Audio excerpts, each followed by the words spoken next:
Bhagavad Gita es un capítulo del Mahabharata. Y el Mahabharata, como mucha gente sabe, es la epopeya nacional de la India, tiene más de 2000 años de antigüedad.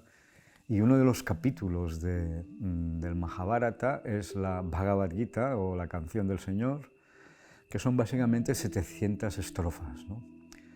Pero estas 700 estrofas se han vuelto muy importantes. Es sin duda alguna el libro más influyente del hinduismo. Algunos lo llaman la Biblia del hinduismo. Es casi mejor decir que es el Evangelio del hinduismo. Y ha tenido una gran influencia en Occidente y en la India, evidentemente, ¿no? Es un libro que empieza con una circunstancia, ¿no? O sea, el Mahabharata, la epopeya india, narra la lucha fratricida entre dos clanes de primos hermanos, ¿no? Que son los Kauravas y los Pándavas. Los Kauravas son los malos, los Pándavas son los buenos, ¿no? Y el protagonista de la Gita, Arjuna, que es uno de los 5 héroes Pándavas, ¿no? Al inicio de la batalla le pide a su carrocero y su áuriga, porque ellos luchaban en carrozas, ¿no? Con arqueros que luchaban en carrozas tiradas por caballos, y tenían el áuriga que conducía la carroza mientras ellos disparaban las flechas, ¿no? Entonces el áuriga es Krishna, el gran dios, ¿no? De la India, Krishna, que es... Él no sabe que es Dios, ¿eh? Krishna para él es su amigo de infancia, ¿vale?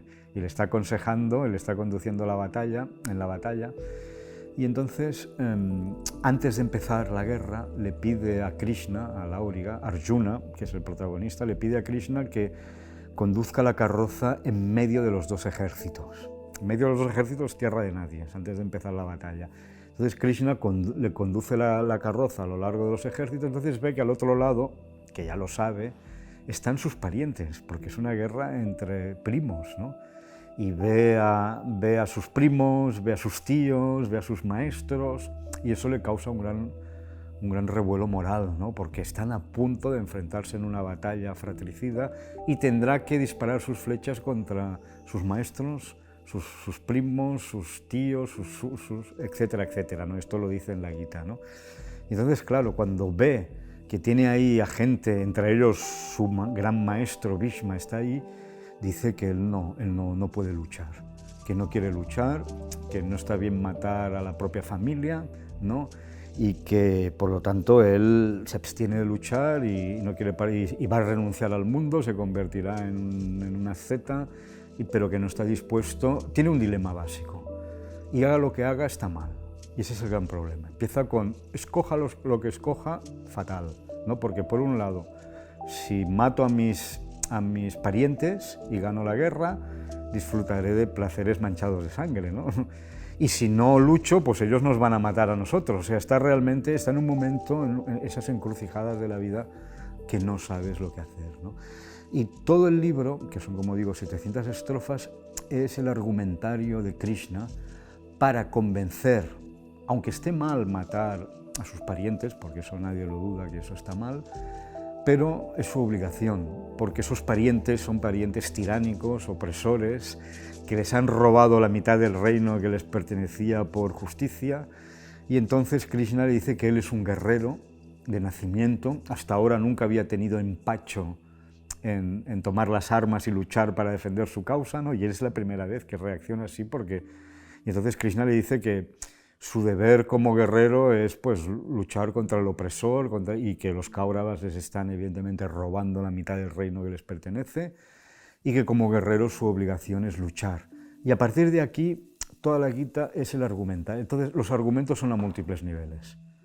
Un nivel es el que te acabo de contar, que es el nivel mundano, el nivel práctico, el nivel social, el nivel, ¿no? Tú eres guerrero, por lo tanto tienes que luchar, y hasta ahora nunca vi. Ahora lo que pasa es que el deber de la lucha se te hace desagradable, pero tú tienes que ser un karma yogi y realmente cumplir tu deber sin esperar los frutos de la acción, sin esperar los resultados. Y bueno, y toda la Gita, como te digo, hay el argumento, Krishna, ¿no? O sea, lo interesante de la Gita, y esto lo he dicho, que la Gita realmente es un manual de vida. Es un manual que te enseña cómo enfrentar los problemas mundanos. Es un manual de vida que te enseña cómo puedes liberarte de las ataduras del mundo sin renunciar al mundo, sin irte a una cueva en los Himalayas o encerrarte en un monasterio budista o en la cuenca ganguética, que tú simplemente cumpliendo el oficio que tienes y haciendo lo que haces, te puedes realmente liberar si tienes un conocimiento determinado y practicas el karma yoga. Entonces, el contexto de la Gita es este, es la guerra fratricida y cómo Krishna convence a Arjuna para que se implique en esa guerra de un modo desapegado, porque ese es su deber y porque se trata de una guerra justa, dice él, ¿no?, para evitar la opresión de los tiranos kauravas. Yo nunca la había querido traducir. El otro día Agustín Paniker decía en Valladolid que hay 27 traducciones de la Gita en español, unas directas, otras indirectas, unas buenas, otras malas. Y es un libro que para mí ha sido siempre un libro fundamental, ¿no? Es el libro que a mí me empujó a estudiar sánscrito, realmente, ¿no? Es el libro que me llevó a estudiar sánscrito hace muchos años, hace prácticamente 40 años, ¿no?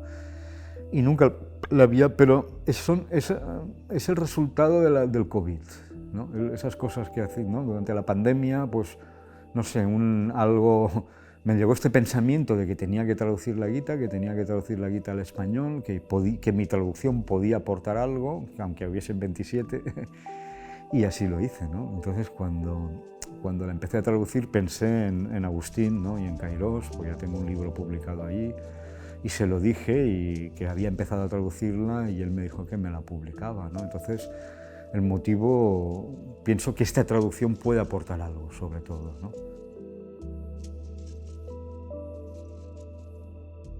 Primero, es una traducción directa del sánscrito, pero cuando digo directa lo digo muy seriamente. Es decir, yo no traduzco poniendo otras traducciones al lado, sino, a ver, si hay alguna cosa,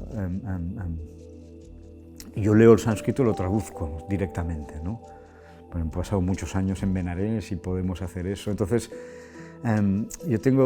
cuando lees las traducciones que existen, y no las critico para nada, ¿no? Hay algunas muy buenas, otras no, y no voy a entrar a juzgarlas, pero sí lo que noto es que muchas veces encuentro que a veces la gente, los modos de expresión, ¿no?, se complican mucho. A ver, el sánscrito de la Gita es muy fácil, es un sánscrito fácil, no es un sánscrito complicado. No estamos ante uno de los textos más difíciles del mundo de la literatura sánscrita. Es el sánscrito del Mahabharata, y el Mahabharata es una épica, y por lo tanto yo creo que a veces las traducciones se complican innecesariamente, ¿no? El castellano tiene sus propios modos de expresión, y lo que he intentado es hacer una traducción fácil, directa, que respete los modos de expresión del castellano y que no intente imitar, ¿sabes? O sea, o sanskritizar el castellano, cosa que se ha hecho demasiado en las traducciones, ¿no? Intentar un poco, entonces, no sé, yo creo que es una traducción, quiere ser una traducción literal, fiel, y al mismo tiempo hacer justicia a la lengua castellana, es decir, que sea leíble, que el castellano en el que se lee sea contemporáneo, moderno, y que se entienda lo que quiere decir, ¿no? Pero junto con esto, es una traducción sin notas, no hay notas, y eso es También pienso que hoy en día, si tienes un nombre de un personaje que no entiendes, lo puedes encontrar en Google en cualquier momento, o sea, no es como antes, ¿no? Hay cantidad de fuentes, y no quería interrumpir la lectura, ¿sabes? O sea, quería que el lector lea el texto fluido y que no vaya luego a esta nota, a la otra nota. Sí que hay, porque mi gran obsesión es acercar el sánscrito a los hispanohablantes. Y yo quiero que con esta traducción, si una persona no sabe sánscrito, ¿no?, que es la mayoría de los lectores, evidentemente a ellos va destinado, por lo menos pueda averiguar qué palabra del sánscrito he traducido en mi versión.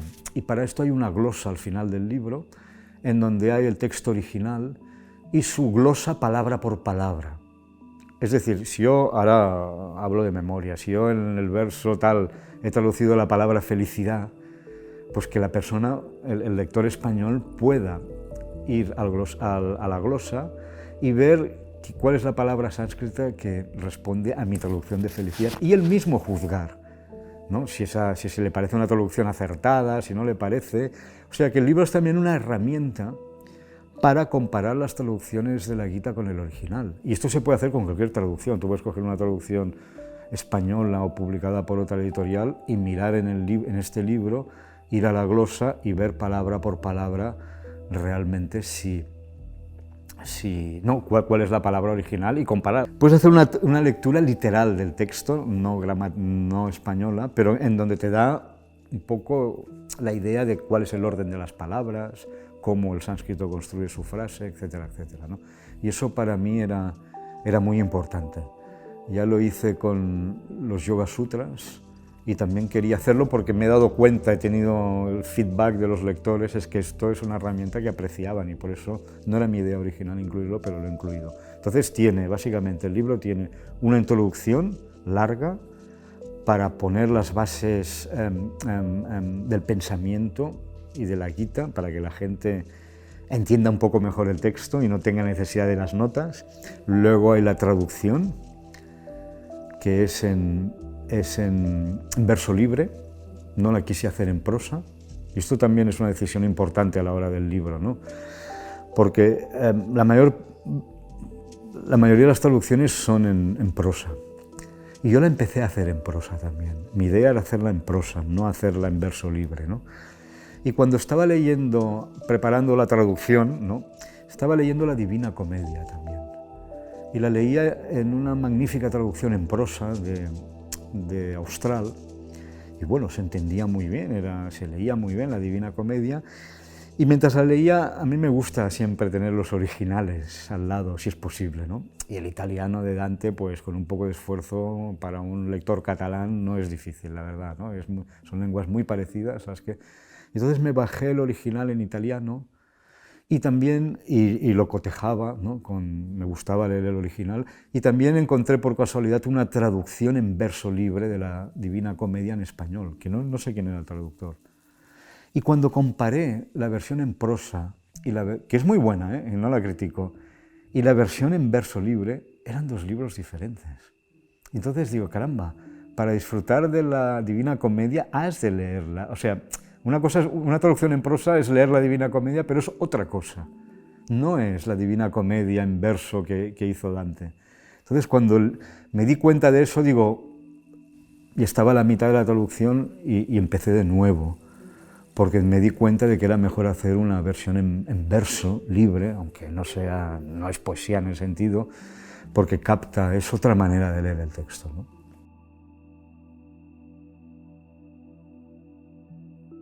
Bueno, yo siempre digo, ¿sabes?, incluso de que, hombre, los traductores tienen una gran responsabilidad, evidentemente, al traducir, pero también no sé, yo soy muy tolerante con las traducciones. Yo creo que todas las traducciones son buenas, incluso las malas, por decirlo de alguna manera, ¿no? Porque traducir, o sea, no hay traducción perfecta, traducir es una tarea imposible. Nunca vas a verter el texto original con toda la belleza, recursos, etcétera, que tiene el original, porque es imposible, estás haciendo, ¿no? Y una vez ya te planteas el reto ese de traducir a otra lengua, pues entonces siempre es una próxima. Evidentemente hay traducciones mejores, y hay traducciones buenas y hay traducciones malas. Ahora no quiero, ¿no? Pero yo pienso que cada traductor, cuando tú traduces, también tienes un objetivo. O sea, una traducción, tú traduces para alguien. Hay traducciones que son para el aula, para otros estudiantes. Hay traducciones tan libres que ya no son traducciones, y de la Gita hay varias en español así, que ya cruzan la línea roja de lo que es una traducción y lo que es una versión libre, ¿no? Pero bueno, tú tienes que asumir, evidentemente, tú lo haces para algo. Entonces, claro, la responsabilidad del traductor es grande, pero no creo que el traductor nunca sea culpable en ese sentido, si se equivoca, ¿no? Él está ofreciendo una versión y está abriendo una ventana. Y por lo tanto hay que ser tolerante con el traductor, porque te está ofreciendo una cosa que antes no existía, te está acercando a un texto, ¿no? Y la responsabilidad pues va hasta sus conocimientos. Llega un momento, será el límite de sus conocimientos, ¿no? Pero no lo sé, tampoco, ¿no? Yo creo que el traductor está haciendo una obra creativa y su responsabilidad acaba con lo que él conoce, ¿no? Y los lectores también tienen que ser prudentes cuando leen una traducción. Tampoco han de esperar que la traducción les revele la esencia del original, ¿no? Y yo aprendí sánscrito para leer la Gita en el original, y ahora vuelvo a la otra, ¿no? Porque sabía que la lectura de un original es insustituible. Pero bueno, como no podemos aprender todas las lenguas del mundo, tenemos que tener recurso a las traducciones. Pero por eso tendríamos siempre que ser un poco, ser conscientes de que una traducción nunca es el original, por muy buena que sea. Nunca va a ser, y más si es un texto sagrado. A ver, en otros textos, el mismo concepto de traducción es un concepto moderno. Si a todos los indios les dijeses que vamos a traducir los Vedas en la época védica, dirían, tú estás loco. Porque ahí ellos no separan la forma fónica, el sonido, del significado. No se puede separar. Y por lo tanto, para ellos traducir el Rig Veda sería como, ¡buah! ¿Para qué? Es absurdo traducir, ¿no?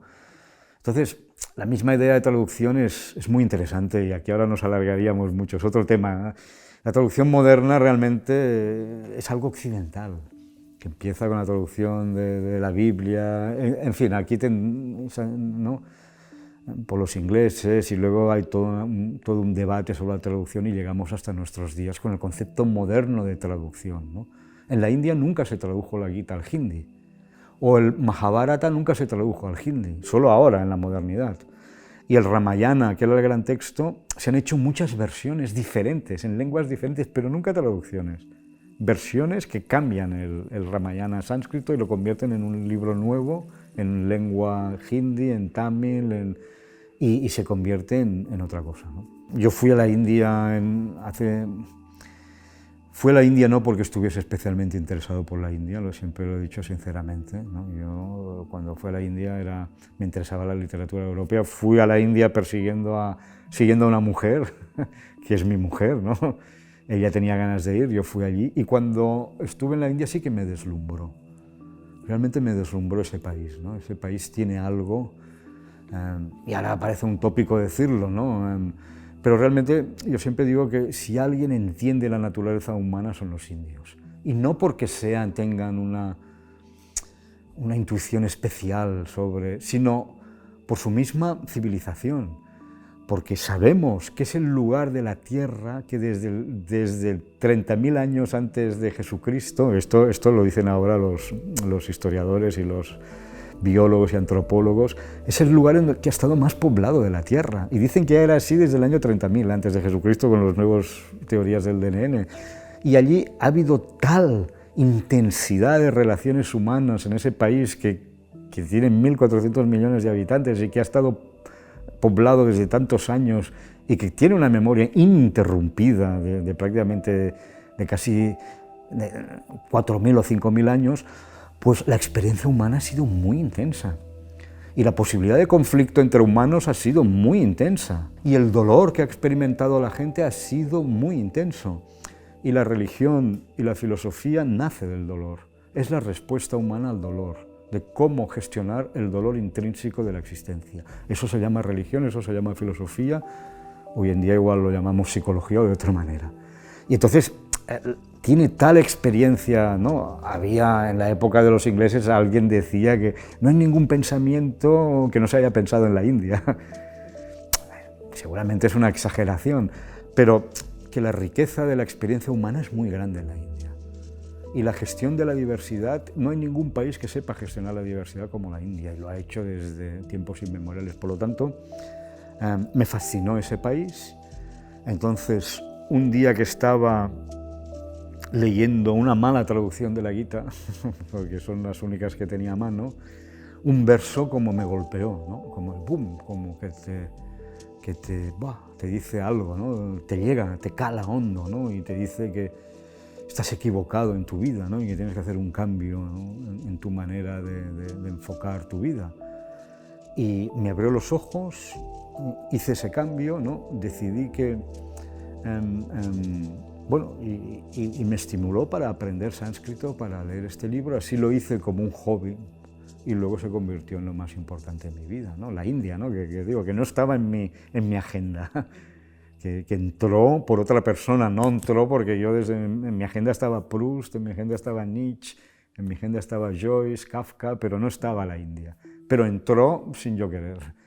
Pero entonces sí que ese primer viaje a la India a mí me cambió la manera de pensar y la manera de enfocar. Y por eso nunca la había querido traducir, ¿no? Tampoco, porque era un libro, yo lo llevo siempre encima, ¿no? Llevo una versión aquí de bolsillo y no la quería traducir porque, bueno, pensé que era un libro para mí demasiado personal y que había muchas traducciones, ¿no? Pero a partir de ahí volví a Benarés, empecé a estudiar sánscrito, ¿no? Conseguí una beca y estuve 16 años en Benarés, hice mi licenciatura, el doctorado y bueno, esa es mi historia. Y yo me siento muy privilegiado porque estar en Benarés realmente me dio, yo creo, un conocimiento del sánscrito que hay occidentales que tienen también, pero no son tantos.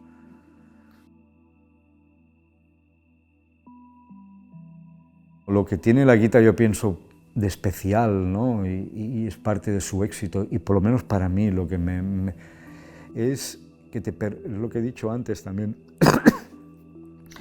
es que te permite, en cierta manera, no sé cómo diría, liberarte de las cadenas del mundo, y el mundo tiene cadenas, ¿no? Aunque esto no lo vemos claro hoy en día tampoco, ¿no?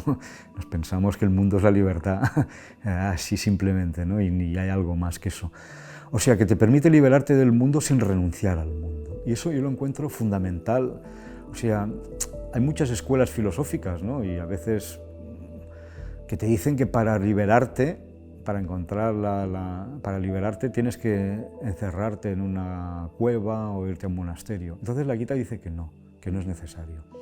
Que para liberarte de las cadenas del mundo es suficiente seguir haciendo lo que haces, pero cambiando un poco tu actitud mental ante lo que haces. Y esto es nuevo.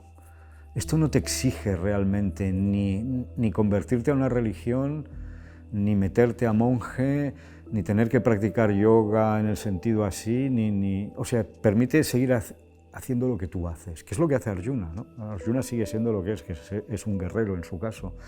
Y eso yo lo encuentro muy moderno, muy importante, porque, ya te digo, te permite seguir con tu vocación, sea la que sea, y en cierta manera soluciona esta contradicción, ¿no? Entre el deseo y la felicidad, que es una contradicción enorme y que tampoco la gente percibe, ¿no? La gente piensa que el deseo es la felicidad, cuando son antinómicos, ¿no? El deseo es lo contrario a la felicidad y esto no es aparente. Entonces la Gita hace toda una geografía del deseo, una forma de entender el deseo, una forma de entender la acción, una forma de entender tu manera de estar en la vida activa sin tener que renunciar a la contemplativa. Y por lo tanto esta síntesis de vida activa y contemplativa para mí es el gran éxito de la Gita, ¿no?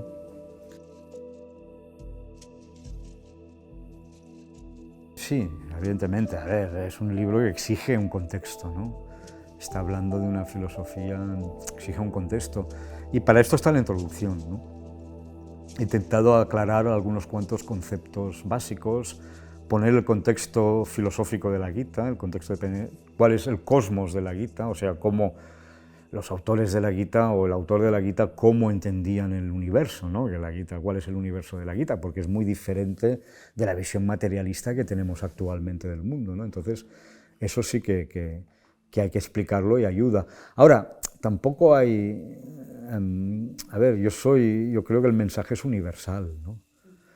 Y siempre podemos... Y tenemos en Occidente un precedente de este tipo de filosofía. No es absolutamente... A ver, es absolutamente nueva la Gita en sí, y el que no es un texto determinado. Pero podemos encontrar muchas resonancias de este texto en los estoicos. ¿Entiendes? En Séneca, en Marco Aurelio, en todos ellos podemos encontrar muchas resonancias. Cuando hay capítulos en que se describe el hombre virtuoso, el hombre ideal de la Gita, coincidiría mucho con el hombre ideal del estoicismo, sobre todo la ecuanimidad. Eso es fundamental, la ecuanimidad.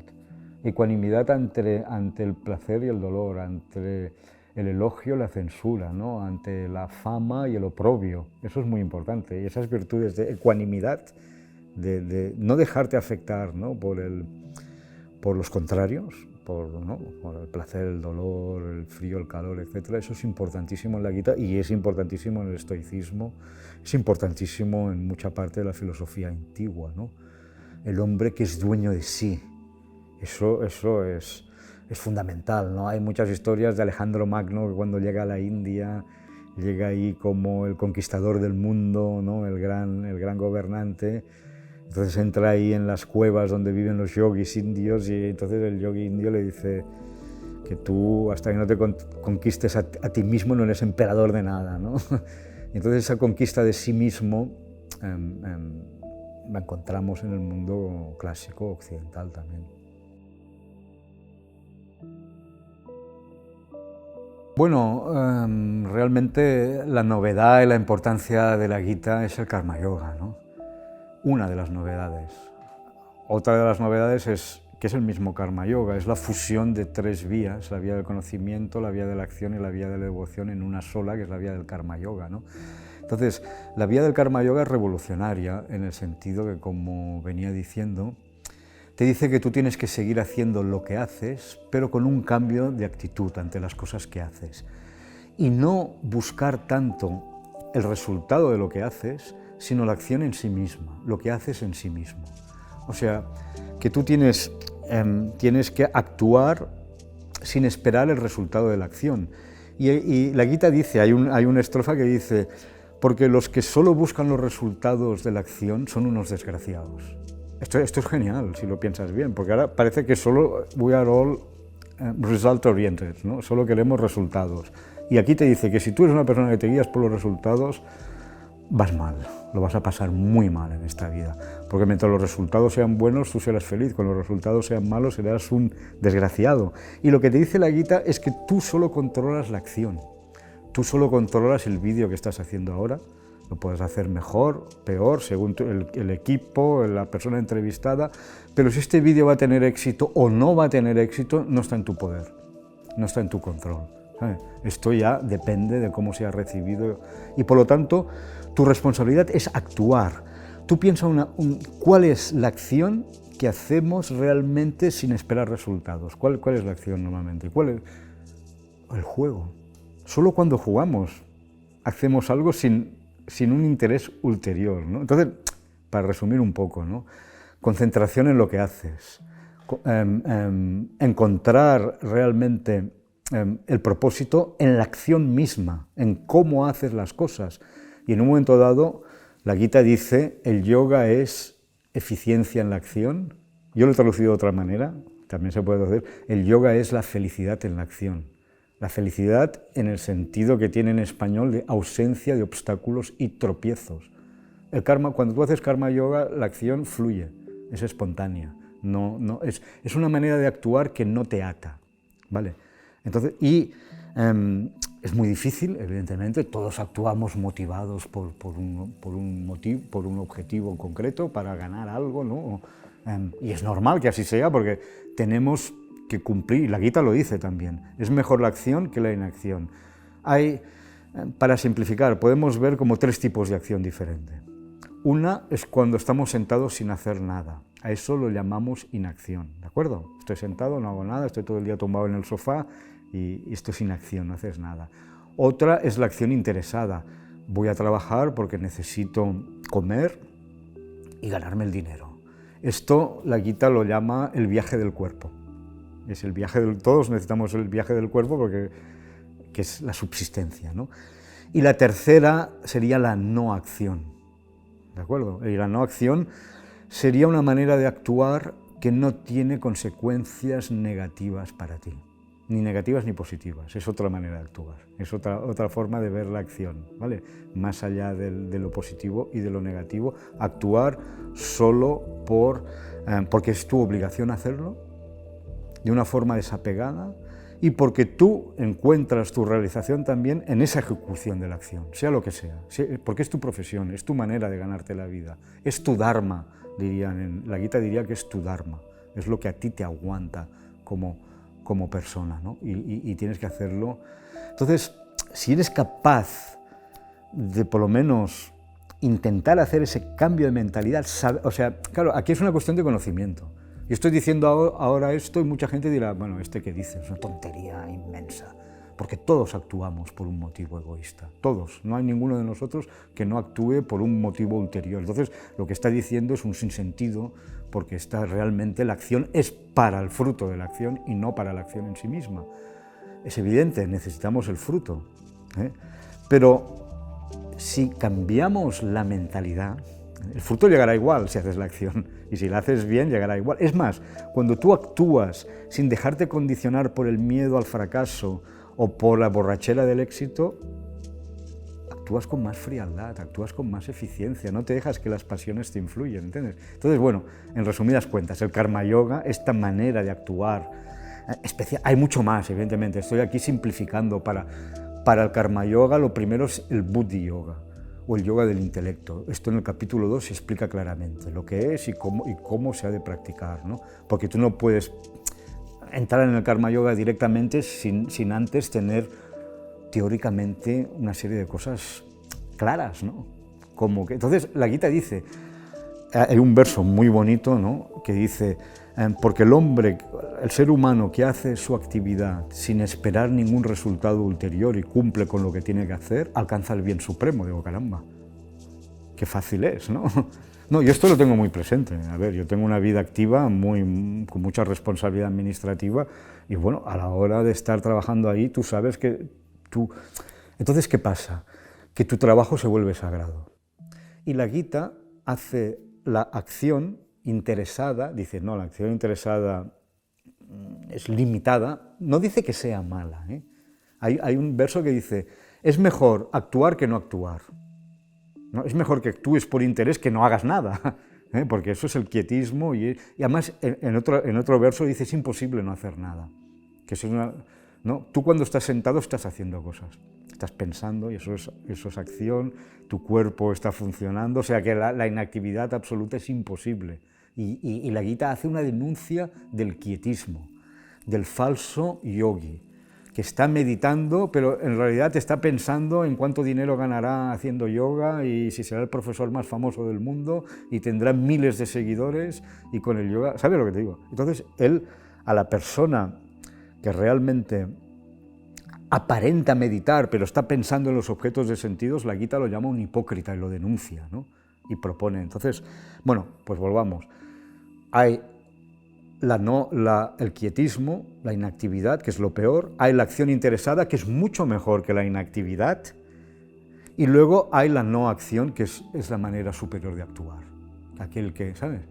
Entonces, incluso la Gita dice, la persona sabia que ha entendido lo que es la no acción no debería perturbar a la gente que está actuando y que no entiende todo esto. Lo dice claramente, deja que el ignorante actúe por el fruto de la acción, no lo molestes, porque es mejor que actúe buscando los frutos que deje de actuar, ¿no?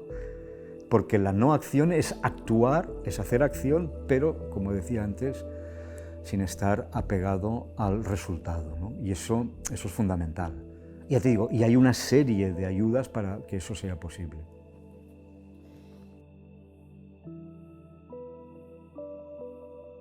Dharma lo he dejado sin traducir. Y en la introducción digo que se utiliza con más de 8 significados diferentes. Y lo he dejado sin traducir. Karma es una palabra española que está en el diccionario de la Real Academia, por lo tanto tampoco la traduzco. Karma tiene muchos significados también en sánscrito, básicamente quiere decir acción. Y las otras, o sea, esas dos palabras, ya te digo, una porque ella es española, karma es una palabra española, dharma porque espero que pronto sea española también.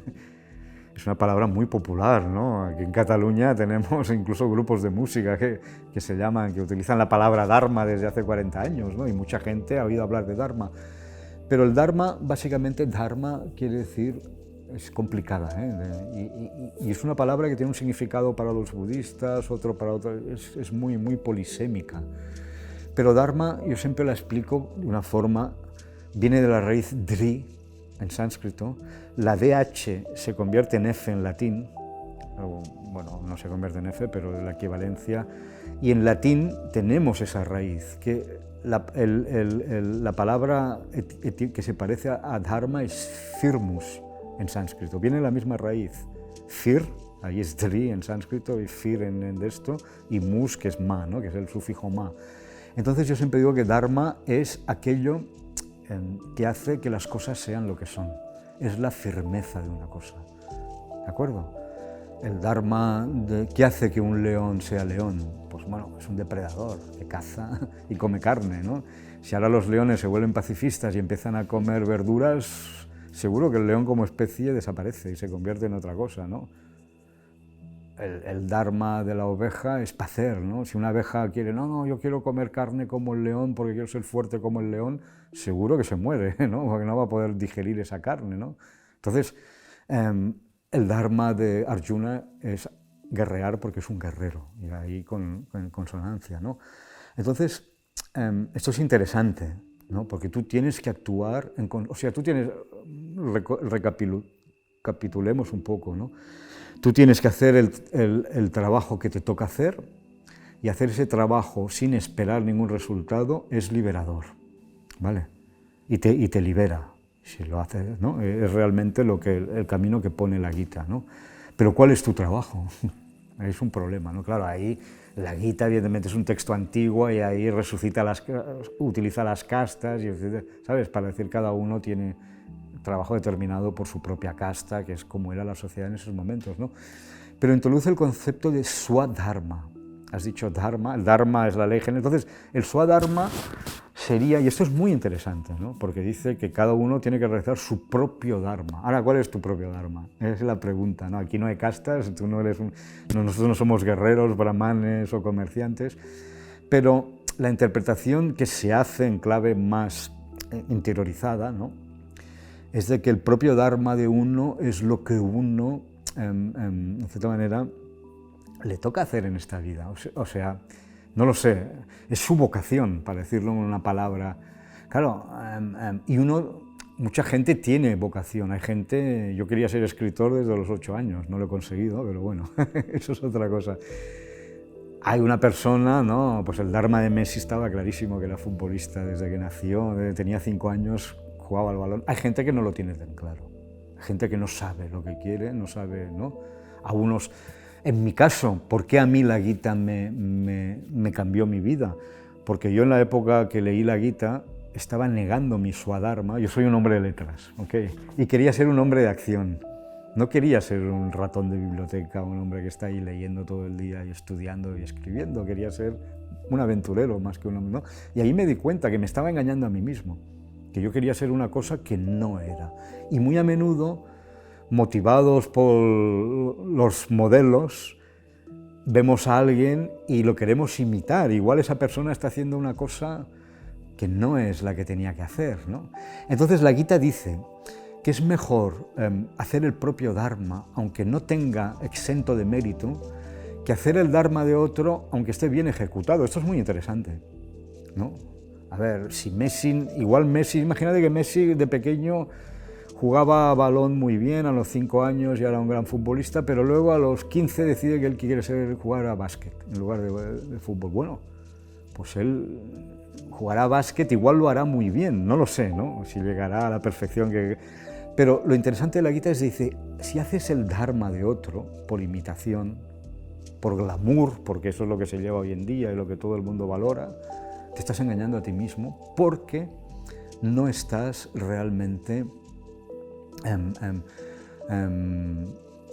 realizando tu propia naturaleza, lo que tú eres. Y al final te sentirás frustrado aunque lo hagas muy bien. ¿Qué somos? Eso es otra cosa, ¿no? Esto realmente es una búsqueda personal, ¿no?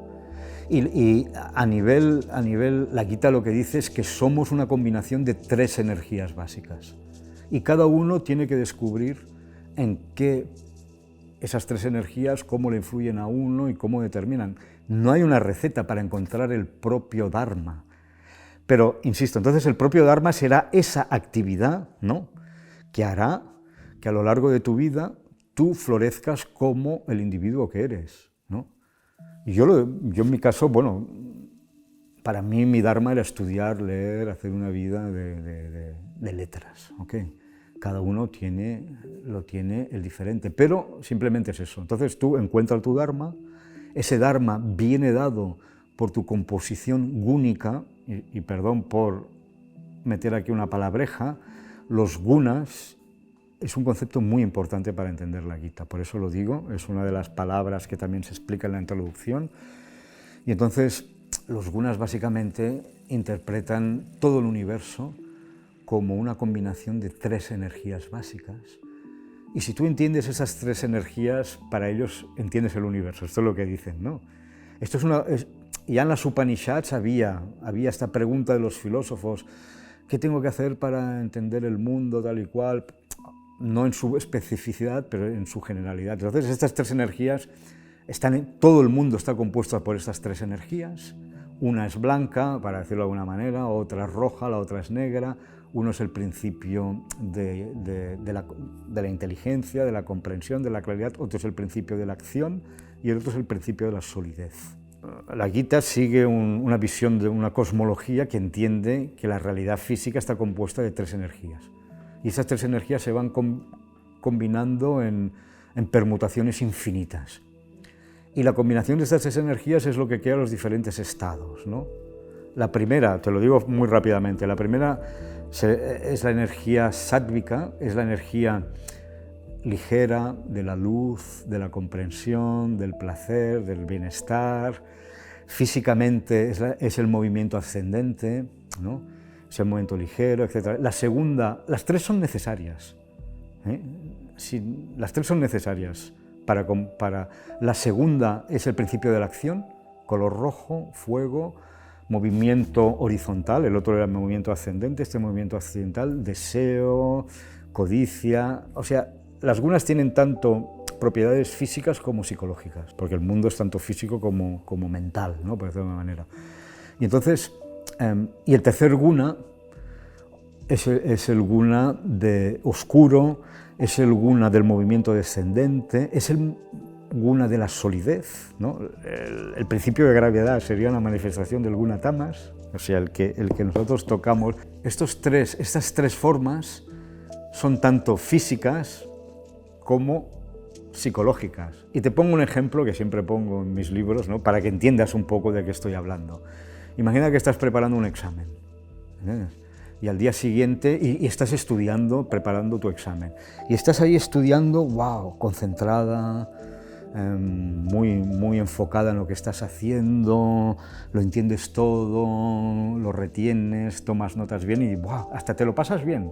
Esto pasa a veces también cuando estudiamos, ¿no? Que estás realmente muy concentrado con tu mente clara y wow, estás avanzando mucho. Vale, esto es que predomina en ti el guna blanco, el sattva, que es el guna de la claridad mental, etcétera, etcétera.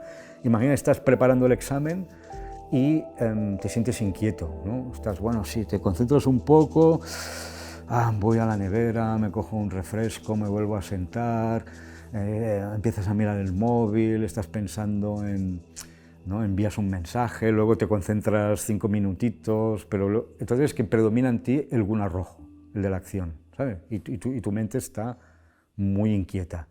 Y el tercer estado sería que estás intentando estudiar y te duermes, ¿eh? Estás somnoliento, no entiendes nada, sería el tercer guna, el guna negro, que es el guna del sueño, de la embriaguez, de los estados mentales embotados, ¿vale? Entonces, esto la Gita lo aplica al tipo de comida, lo aplica a la manera de entregar un regalo. Entonces, aunque los 3 gunas son importantes, el sattva, que es el blanco, el rajas, que es el rojo, y el tamas, que es el negro, ¿no? Psicológicamente, la vía del conocimiento es intentar, en cierta mente, que tú funciones más en modo sátvico, que es el primero, ¿no? Y eliminar, por un lado, el deseo, que es rajas, que es el segundo, que es el rojo, y la ignorancia, que es la oscuridad, ¿vale? Entonces, funcionar en un modo más sátvico, sabiendo que los otros están siempre presentes ahí, ¿no? Entonces, bueno, para un poco resumir, guna es una palabra importante que yo he traducido como energía, aunque Otra traducción posible, que lo digo en la introducción, es constituyente, porque es un constituyente, la realidad es trigúnica, el mundo es triple, tiene esta combinación de estas tres energías básicas que en combinaciones infinitas configuran todo, tanto lo físico como lo psicológico, ¿no? Entonces la Gita utiliza esta teoría de los gunas también como ayuda al karma yoga y como una manera de tú avanzar y progresar, ¿no? Pero, y eso es muy importante, la sabiduría de la Gita va más allá de los tres gunas. Es nairgunya, quiere decir que y la Gita nos pide que trascendamos estas tres energías, incluyendo la blanca. Y esto es muy importante de entender, ¿no? Estas tres necesitamos, las energías están ahí, pero nuestra conciencia, es decir, nuestra capacidad de saber quién somos está más allá de los gunas y no depende de los gunas, no depende de la naturaleza. La naturaleza tiene los tres gunas, pero nuestra conciencia está más allá de ella. Yo diría que esto es algo indio, esto sí que es muy indio, ¿no? Que los indios cuando tienen esa idea, para ellos el hinduismo tiene esa idea de que hay un solo Dios y que este Dios adopta formas diferentes según circunstancias espaciotemporales, ¿no? Y que Alá, Krishna, Cristo son todos los mismos. Claro, esto evidentemente ni el Islam ni el cristianismo lo acepta, ¿no? Porque tienen patente de exclusividad, ¿no? Y eso es lo que no tiene el hinduismo tradicional, ¿no? Que piensa que que las formas cambian, pero que la esencia es la misma. Entonces, yo he visto a mis amigos hindúes cuando vienen a España y visitan una catedral, adoran a la moreneta como si fuese una encarnación de la diosa hindú y no tienen ningún empacho, ¿no? Entonces, y Krishna lo dice, tú adora a quien quieras, lo dice claramente en la Gita, tú adora a quien quieras, porque en realidad son todos lo mismo y todos los deseos y todo está dispuesto por mí, ¿sabes? Dice. Entonces, no sé cómo decirte, esta inclusividad es típica del hinduismo. No hay... Esta es la gran diferencia quizás entre las religiones abrámicas, y las religiones abrámicas son tres, judaísmo, cristianismo e islam, que se parecen mucho, a pesar de que se peleen mucho entre ellas, ¿no? Pero que las religiones abrámicas tienen ese reclamo, ¿no? Esa petición de que no, nosotros tenemos el Dios único y verdadero, y es así. Y está en su historia, está en sus textos. Y entonces ahí, claro, si tú tienes el único Dios verdadero es que los otros son falsos. Y ahí, bueno, no es el caso del hinduismo, ¿sabes? Nunca ha tenido esa patente de que somos los únicos que encontramos la verdad. No, nunca la ha tenido, bueno, porque es seguramente otro concepto de la religión, ¿no? Y otro concepto al contrario, ¿no? Ha habido siempre esa idea de que es muy difícil, o sea, de que la verdad, o sea, que la verdad absoluta, o para decirlo, se manifiesta en formas distintas, ¿no? Hay ese famoso dicho que lo dicen constantemente en la vida, ¿no? Satyam eka, ¿no?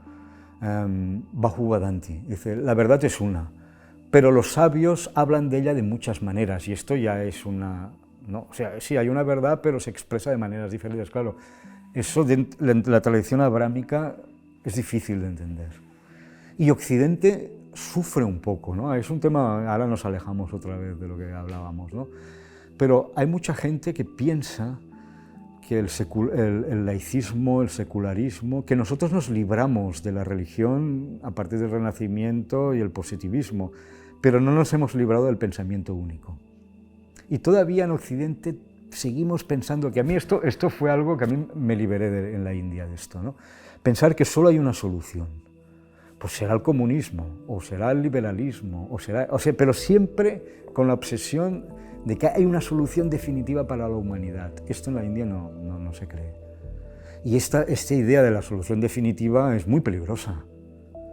Lo vimos con el comunismo, lo vimos con las dictaduras, y ahora lo estamos viendo con el materialismo y con el liberalismo moderno, que es muy poco liberal en realidad. Esto es otro tema, ¿eh? Ahora tú córtalo, no quiero entrar por ahí. Estamos hablando de la Gita, no quiero meterme en temas así. Pero insisto, ¿no? La idea de pensamiento de solución única, de que yo tengo la panacea para solucionar, en la India nunca este pensamiento así absolutista, ¿no? De solución única para todos, no existe, ¿no? Y es muy peligrosa porque mi solución igual no es la tuya, no lo sé. ¿No? Igual tenemos que tener respuestas diferentes, ¿no? Al mismo problema porque lo vivimos de una forma diferente, ¿no?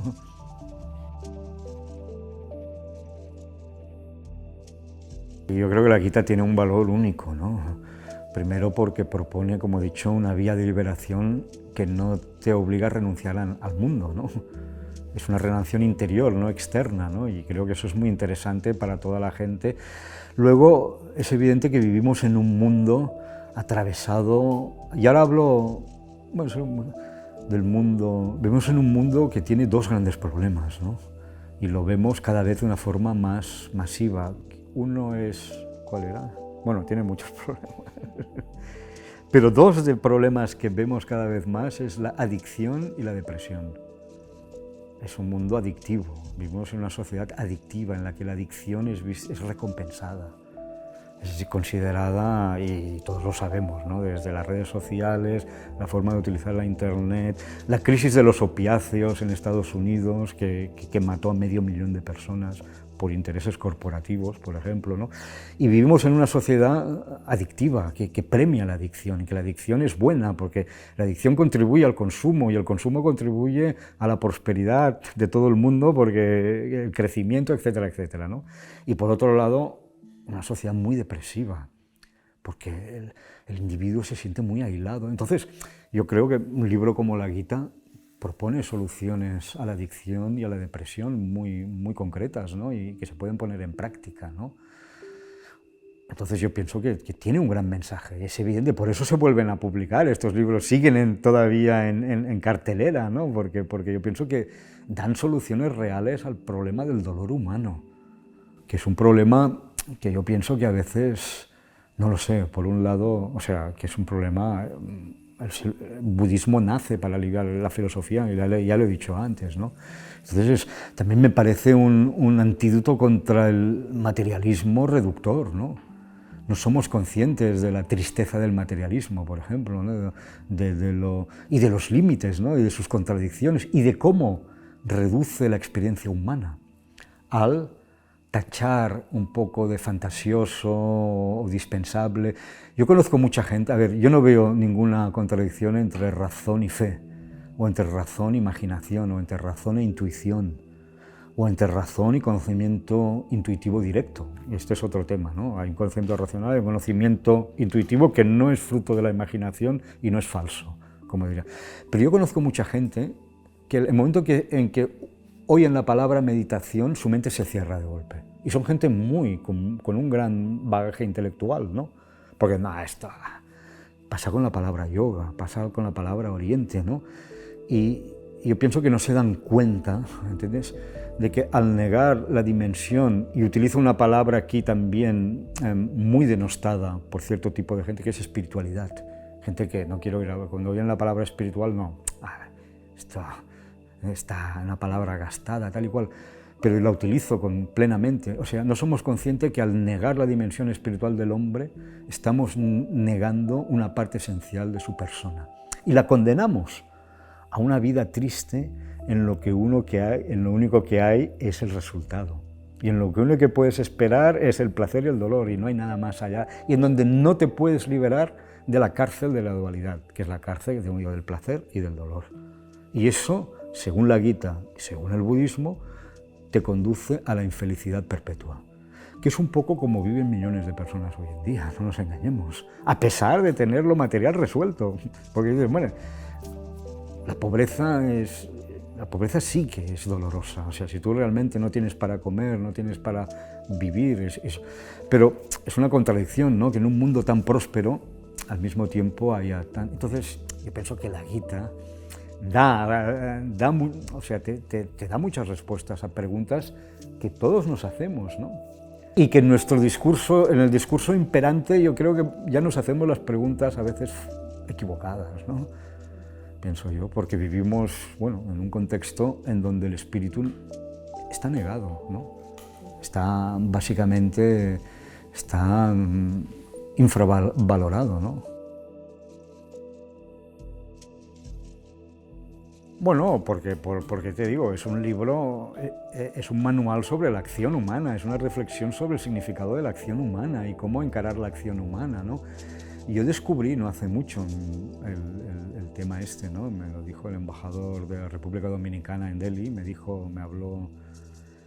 me habló de la influencia de la Gita en Francisco Maduro, ¿no? Pero es que es increíble, porque Francisco Maduro nadie lo conoce. Perdón, Madero, ahora me he ido a Venezuela. Francisco Madero nadie lo conoce, porque todo el mundo sabe quién era Zapata y Pancho Villa, pero fue realmente el artífice de la Revolución Mexicana, fue él el que llamó a la revolución y el que derrocó a Porfirio Díaz, ¿no? Y este señor se llamaba a sí misma el Arjuna de México y escribió un comentario a la Gita cuando era presidente de México. Él era espiritista, por ahí le viene su interés. Su acceso a la Gita fue a través de traducciones, porque no sabía sánscrito, y leyó la primera versión española, publicada aquí en Barcelona en 1890 y algo, ¿no? Y que tenía circulación en México también, ¿no? Y él estaba muy inspirado. Entonces, dicen que él, lo que dice uno de sus, Manuel de Guerra, ¿no? Dice que él veía que Porfirio Díaz era un dictador, que el pueblo mexicano estaba oprimido por el dictador, y que tenía que hacer una revolución, pero que su gran problema, si hacía el llamado a la revolución, que lo hizo, es que habrían muertos, y era un pacifista, era liberal en el buen sentido de la palabra, ¿no? Era demócrata, es el padre de la democracia mexicana, entonces tenía dudas, ¿no? Digo, ahora yo si hago el llamado a la revolución, pues vete a saber lo que pasará, y pasó, ¿no? Y entonces fue la Gita la que le dio un poco el argumentario. Él se sentía como un Arjuna que tenía el deber de hacer la revolución mexicana para liberar al pueblo de México de la opresión de los dictadores, como el caso de Krishna, pero temía las consecuencias. Entonces la Gita le dio un poco el argumentario, ¿no? Y entonces Manuel de Guerra dice que sin la Gita igual Francisco Madero nunca hubiese realmente puesto en marcha la revolución, lo cual es increíble, porque ya no es que la Gita tenga influencia en el pensamiento occidental, que la tuvo también, pero que es capaz de configurar un episodio histórico de tanta importancia para Occidente como es la Revolución Mexicana, ¿no? Es bien curioso eso, vamos. Eso poca gente lo sabe, lo habla, ¿no? Porque en su momento él tampoco lo quería que se hiciese público. Mi capítulo favorito de la Gita es el capítulo 3, porque fue el capítulo que en su momento me despertó, ¿no? Me interesó, y el verso que está allí es el que realmente me impactó, ¿no? Es un verso que lo puedo ahora aquí recitar, ¿no? Básicamente sería Evam pravartitam chakram nanuvartayati yaha agayurindriya ramo mogham parta sajivati. Este es el verso, básicamente, ¿no? La Gita básicamente suena así, ¿no? Asocyananu sochastuam prajñabhadancha bhashase gatasuna gatasunscha nanu sochanti panditaha natuebaham jatunasam natuam nemejanadipaha nachaiva navavishyamaha sarve vayamata param dehinosmin yata dehe kaumaram yauvanam jara tata dehantaram praptir dirastatra namuhyati.